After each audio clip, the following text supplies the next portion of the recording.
welcome to Atlanta Mix 108. Up next is Author Talk with your host, Emma Roostrak. Every handshake can lead to something different. And whether it's building buildings or delivering foods, each deserves a banking partnership that's one of a kind. At CIBC, we tailor our services to you. We deliver on your business goals with an experienced commercial banking team you know and the resources of a bank with 150 years of putting clients first. A handshake with us leads to a banking partnership that's made for you. Welcome, Atlanta, to another edition of Author Talk. I'm your host, Emma Roostrak. I'm here with a very special guest from over in the UK, Edward Tegg. Welcome. Yep. Hello. Now, you have a very interesting book here. It's the first book in your series called Stand to Resist. Why don't you tell me a little bit about the book? Okay, so Stand to Resist is, well, I'll simplify the blurb, but it's a story set in a completely fictional universe, but it takes a lot of influence from historical factors.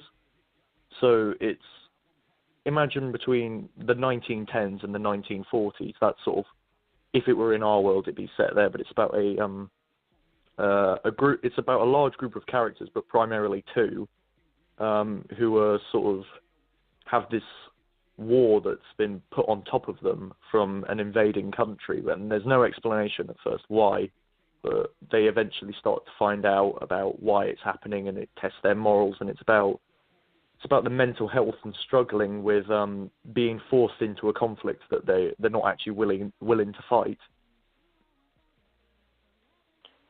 Now, where did you come up with the concept for this? So I took a few influences from different things. One of the things I did was obviously history itself.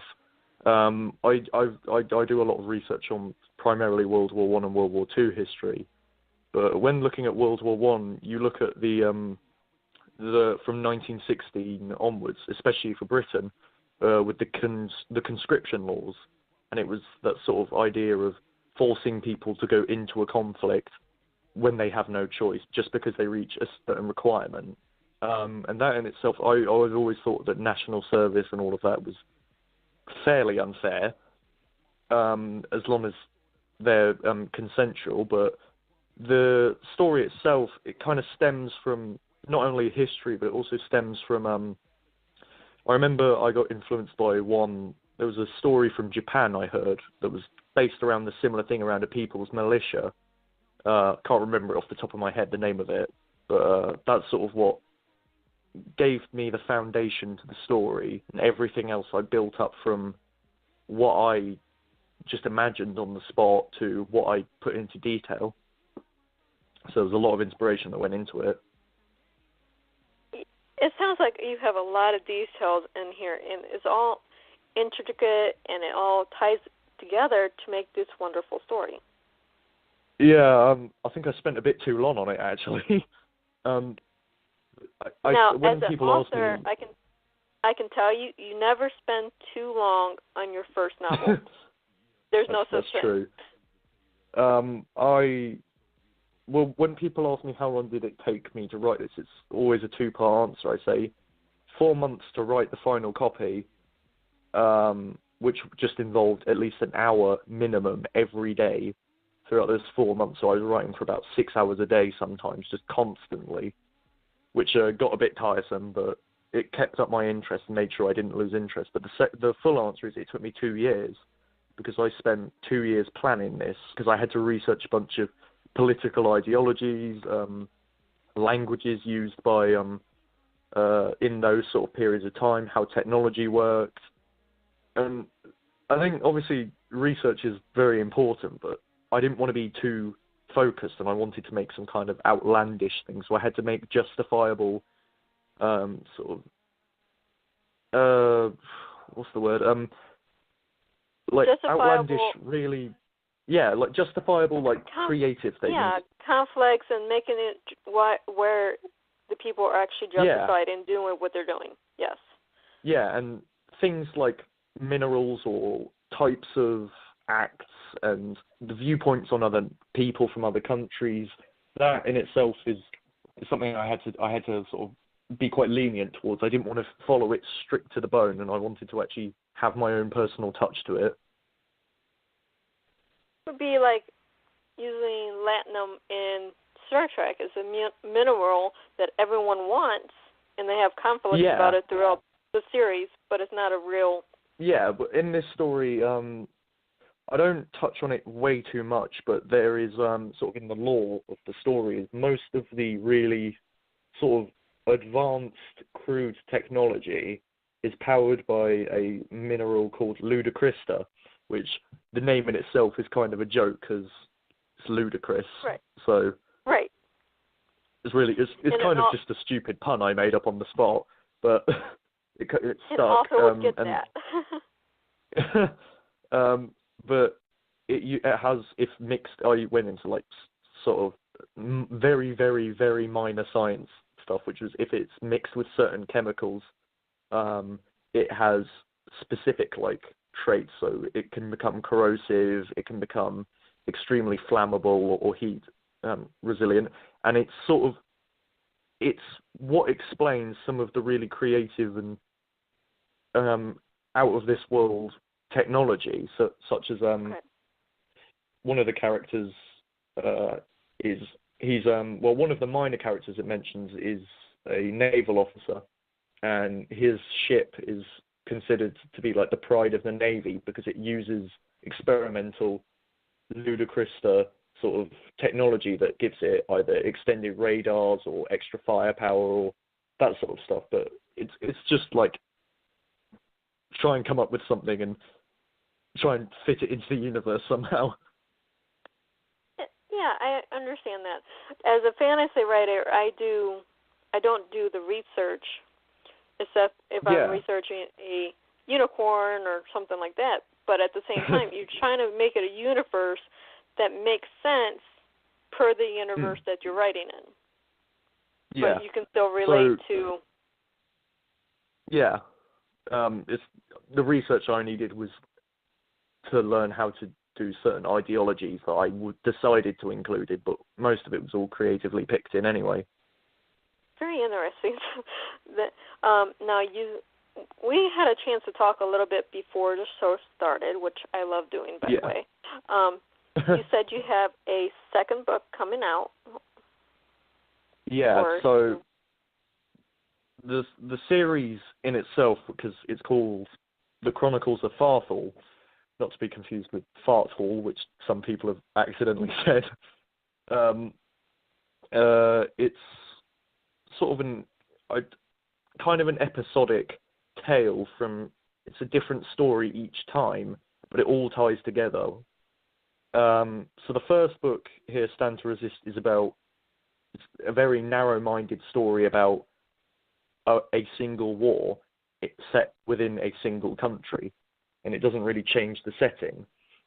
But the second book, which the name is, it's called The Initiative, and the subtitle is A Voyage of the Cerulean, it's like a companion book. So the genre in itself is a bit different because I wanted to experiment with how I write and all the genres. So it's kind of a bit more leaning towards a sort of thriller, horror, tied in with in the same universe, which is actually, it's hinted towards several times in Stand to Resist about the plot, but very, very vaguely. And it's about an expedition into the rest of the world that remains abandoned, and apparently nearly had mass extinction there for humanity. And it explains why there's only 5 nations that are present in Stand to Resist story. But it also leads on from the effects of the war from the first book, and it shows the aftermath about certain sentiments about racism, certain the installation of sort of trying to form a democracy, trying to form a coalition between countries. There is a few recurring characters from the first book that come back, and they're completely different personalities. They're struggling to cope with the events. Some of them are trying to go on and like breathe a better life from the war that was in the first book, and there's some characters that weren't directly affected, but they're mentally struggling by family members that were involved in it, and it's just to sort of expand the scope of the importance of the first book. But on top of that, there's a third book I've already got planned, which the sort of placeholder name is Feet First, which is sort of set at the same time of the second book, but set within the original continent of the first book. So it's a different story and kind of goes back to my roots, where it will be more like the first story in terms of genre, but it's like I consider the second one a companion book. It's a different genre, but it builds up the universe. Originally, I was a bit skeptical about whether or not I should write sort of a different genre book for the second, but I thought I set it up in the first book, so I was like, I'm going to commit to this, and I'm having a blast writing it at the moment. I think it's not so much as writing in different genres for the same series, it's how the characters want you to write the story. And me as a fantasy writer, I may have an idea where I want the story to go, but as I'm writing in the moment, it's going to go wherever it wants to go. Yeah. And it's There's in always the moment. Changes. Yeah. It's not just sitting down writing, it's sitting down and just letting your mind take you to where it wants to go. And you can come up with something very beautiful and stunning, maybe in the same genre that you're normally writing, maybe in a completely different genre. Yeah, I think there is the possibility of a fourth one as well, and if I get any demand for it, I'm also prepared to write a few more light-hearted that are sort of side stories and novellas about some of the characters' backstories that you would have met in the other books, and explain sort of some of their stories and their personalities, and just give a bit, because in the first book there's a character I really do want to explore, who's actually named after my friend who was watching me and supporting me write the book. His name's Alexander Arthurs. And so I put the character in it originally as kind of a joke, just for him. He ended up becoming the character I liked the most to write about, because he was fun, he was joyful, and despite all the grim, gritty depictions of war within the book, he was always there to bring a smile to people. And even when he was serious, his tone of voice, I can just imagine it in my head being really jovial and fun. And it was one of those characters that you just sort of think, this is someone I want to write more about. It's amazing how, depending on what we're writing, how we always have our one favorite character, regardless. Yeah. It could be someone that's not even a main character. It could be a supporting character, and we just fall in love with that one person. Usually people fall in love with a supporting character anyway. Exactly. It's not always the main character, the protagonist, the antagonist. It's usually someone that's in the background that's just there, but that's who we love. That's the thing I like about Stand to Resist, well, it sounds like I'm tooting my own horn there, but the thing I like about it is I got to write about loads of different supporting characters, not just the two main characters. And I can go, and they're all different from one another, and I could go through them if you want. Just give us a couple examples. Okay, I'll give you a couple. So the main character is Reese Hendricks, who is a farm boy who was just supporting his father, who was crippled from a previous war, in just living and keeping, but he gets conscripted, and he sort of acts as the moral compass of the group. He's very sympathetic with his people, he's very protective of the people he's been put in charge of, and he's very down to earth, and he understands that he's like the everyman character.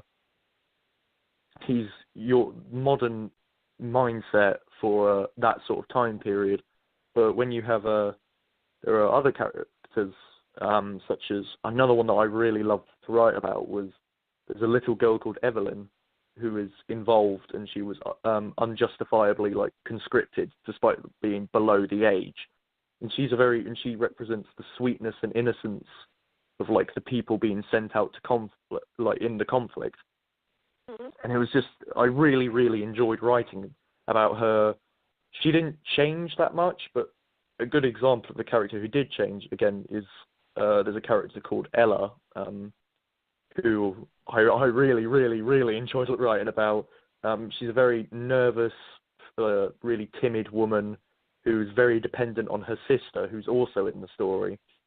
And she has this almost religious following of her sister, and she can't get over the fact that she's inferior to her other half.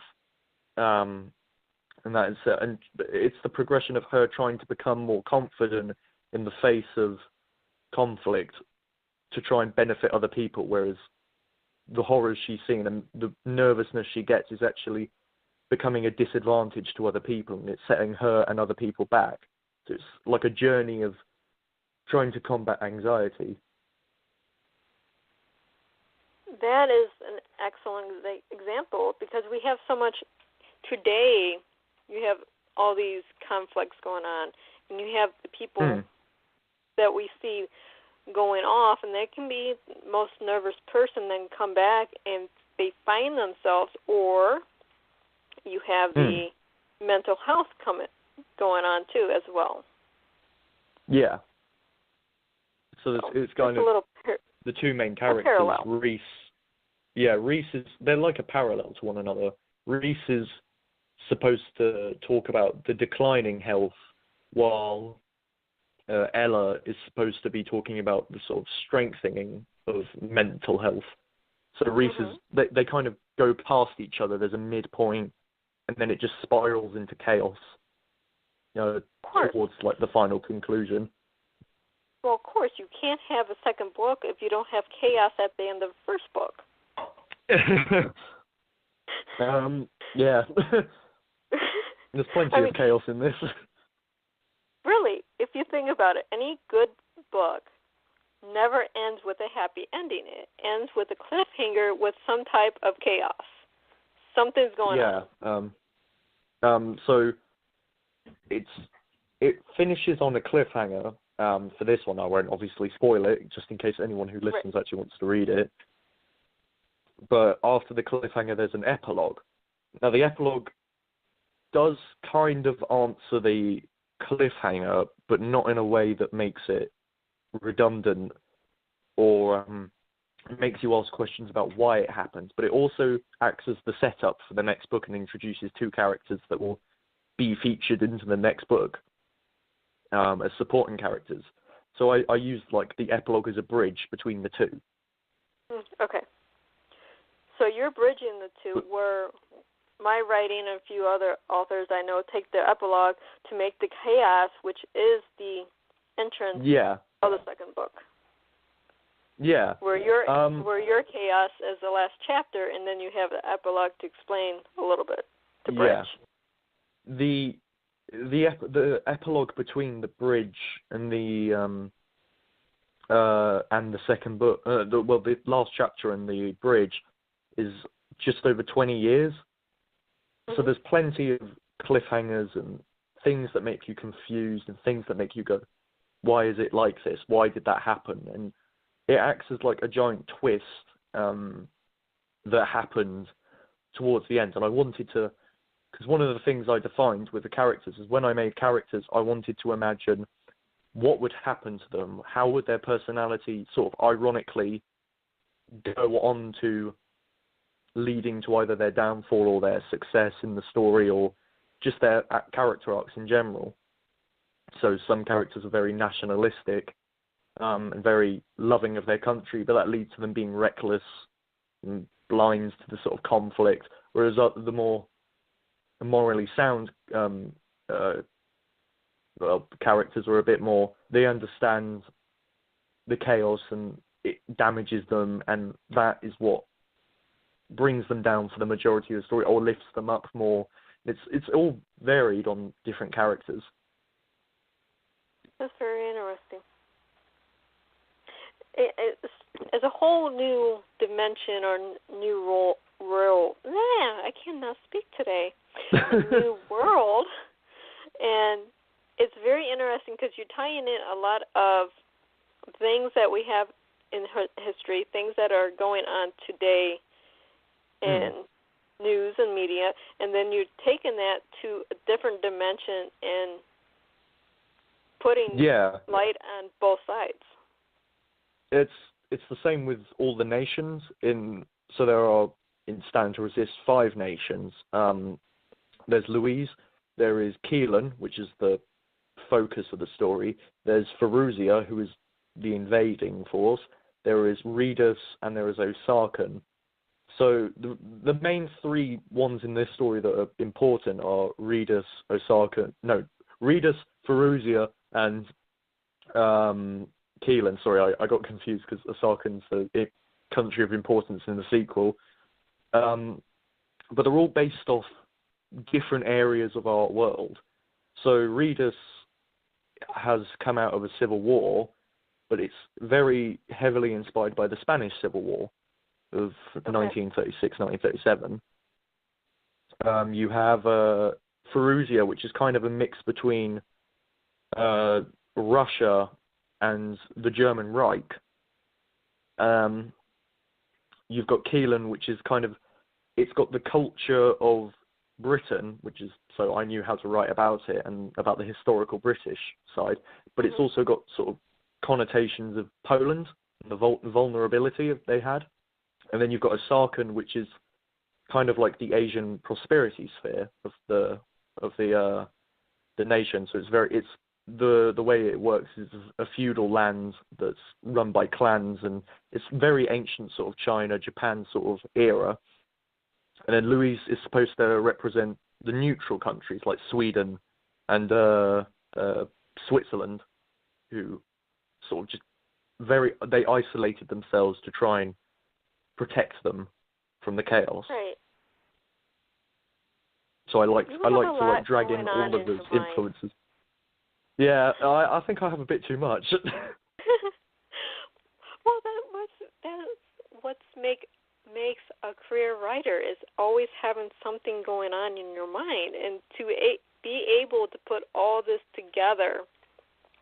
As you're telling me, it's just mind-blowing, but very intriguing at the same time.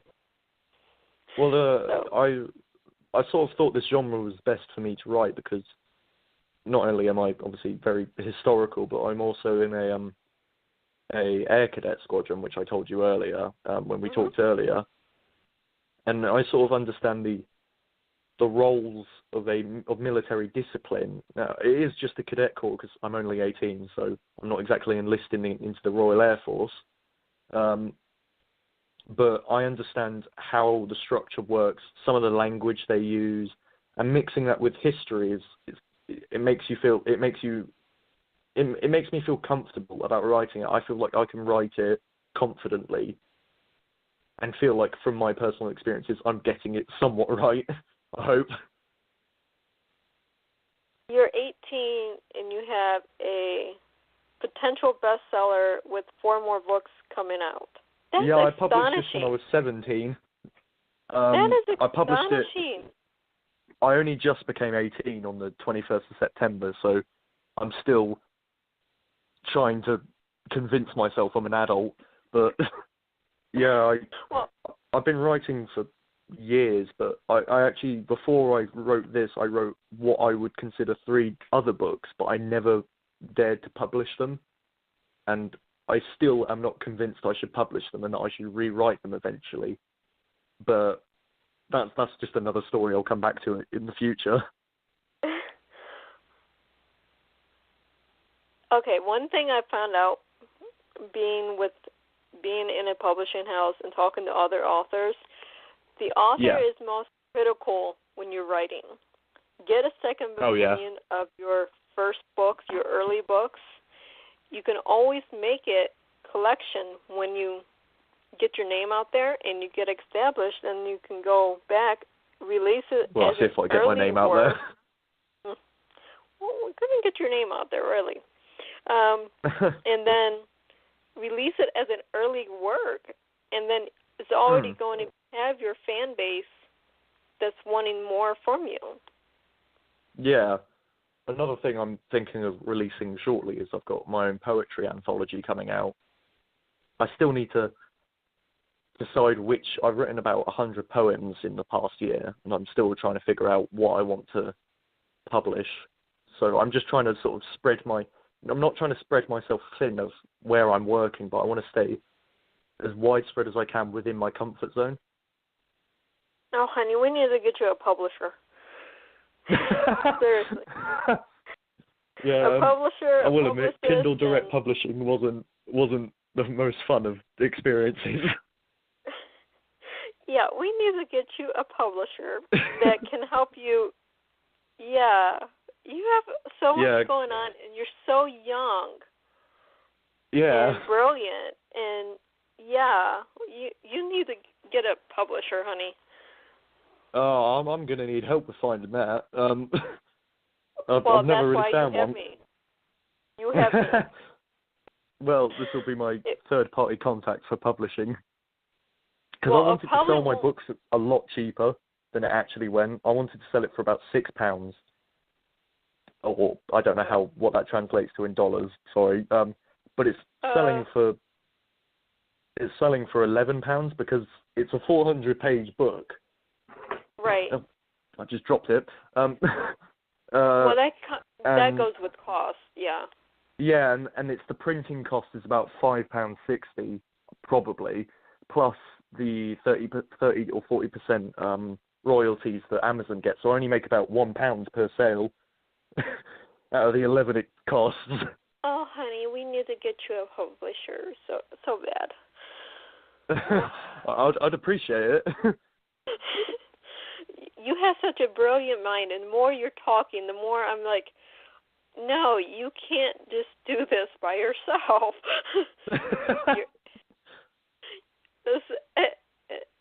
I've been there. I've done the self-publishing, and you cannot do it by yourself where the direction you're trying to take this. Yeah, I'd love to take it professionally, but at the moment it's sort of like a semi-professional hobby at this point because I can't take it that much further. Right. But obviously, there are two people who have been helping me along the way. There's my business teacher actually, Adrian Sturrock. He was the one who convinced me I should publish because he released his own book, which was like, it wasn't fiction, but it was a comedic account of him traveling. It's really, really good fun. I really enjoyed it. But also, the cover art was done by someone who's a year younger than me, called Daniel Goff. He's also from my cadet squadron, but he's really, really nice. He's very hard-working. I've seen Daniel's work. Yeah, it's actually, I can't believe that he can draw that well. I did not realize he was younger than you, but I've seen his work. I think he's 16. Here's me over in America, and I've seen his work. So yeah, I'm very envious of some of the I'm sure we're glad to hear that. So, but we're almost out of time, sadly. Yeah. So before we leave, where can our listeners find you? Honestly, I don't have a website, but I do have, obviously, there's Facebook with just my name. I'm usually happy to add anyone who's interested in reading or asking questions, even if they just message me without even adding me. But I also have an Instagram account, which is it's called Musician on Wheels, because the time I made it, I was in a wheelchair. So I decided to give it a comedic twist, but I've started trying to turn that into my authoring Instagram page, but I still don't have a website up. There's also you can, and also that obviously if you just search my name on Amazon or the book title, you'll find it instantly. And that's all of all I've got at the moment. Okay, well, we're gonna work on getting you a publisher that has. I'd be extremely happy if that was possible. It'd be a dream come true. Someone that can take you under their wing, because you I'd love that. Yeah, You need that, sweetheart. But that's all the time we have for today. So, again, Thank you for coming on. Oh, thank you for having me. It's been really good fun. I've enjoyed it, every minute of it. I've been sitting in my room excited all day for this.